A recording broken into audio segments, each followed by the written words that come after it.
अरुणाचल प्रदेश की 2 लोकसभा और विधानसभा की 11 सीटों के लिए 34 मतदान केंद्रों पर मतदान जारी। मतदान सुबह 6 बजे शुरू हो गया था, जो दोपहर 2 बजे तक चलेगा। शुरुआती 2 घंटे में 30% से ज्यादा मतदान की खबर है। पश्चिम बंगाल में जलपाईगुड़ी लोकसभा सीट पर आज एक मतदान केंद्र पर दोबारा मतदान हो रहा है। इस केंद्र पर गुरुवार को ईवीएम मशीन में खराबी की वजह से वोटिंग नहीं हो पाई थी। कांग्रेस उपाध्यक्ष राहुल गांधी ने असम के नौगांव में कहा कि विकास का लाभ गरीबों को मिलना चाहिए। उन्होंने कहा कि पिछले 10 सालों के शासन में यूपीए सरकार ने गरीबी उन्मूलन के लिए ढेरों काम किए हैं। बीजेपी ने गिलानी की खबर पर सफाई देते हुए कहा कि नरेंद्र मोदी के प्रतिनिधि हुर्रियत के नेताओं से कभी नहीं मिले। उन्होंने खबर का खंडन करते हुए कहा कि जनता को गुमराह करने के आरोप में अलगाववादी नेता गिलानी को माफी मांगनी चाहिए।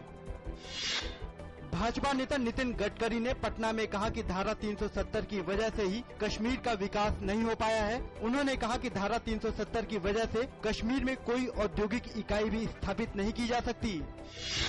लोकसभा चुनाव के 8वें चरण के अंतर्गत 7 राज्यों से लोकसभा की 64 और आंध्र प्रदेश विधानसभा की 175 सीटों के लिए पर्चा भरने की आज अंतिम तिथि है। इस चरण में 11 राज्यों और एक केंद्र शासित प्रदेश में 117 सीटों के लिए 24 अप्रैल को वोट डाले जाएंगे। चुनाव आयोग ने समाजवादी पार्टी प्रमुख मुलायम सिंह यादव को कारण बताओ नोटिस जारी किया। आयोग ने उन्हें बुलंदशहर में ठेके पर काम करने वाले शिक्षकों को अपनी पार्टी के पक्ष में मतदान करने के लिए कथित रूप से धमकाने पर प्रथम दृष्टया माना आरोपी।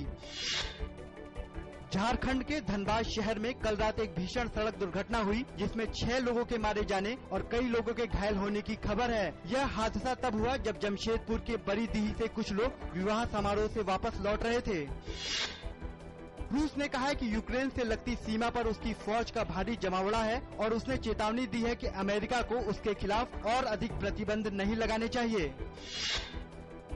माउंट एवरेस्ट पर एक भीषण हिमस्खलन में कम से कम 13 नेपाली शेरपा गाइडों की मौत हो गई और कई अन्य घायल हो गए। दुनिया की सबसे ऊंची पर्वत चोटी पर पर्वतारोहण की इसे सबसे घातक दुर्घटना बताया जा रहा है।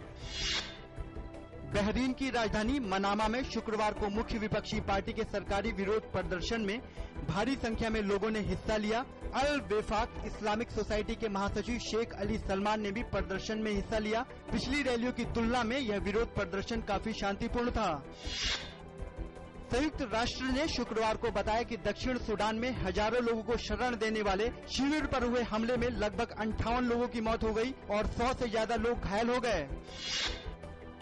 आज भारत के पहले उपग्रह आर्यभट्ट को प्रक्षेपित हुए 39 साल हो गए। भारत का यह पहला उपग्रह महान भारतीय खगोल शास्त्री और गणितज्ञ आर्यभट्ट के नाम पर नामित किया गया था।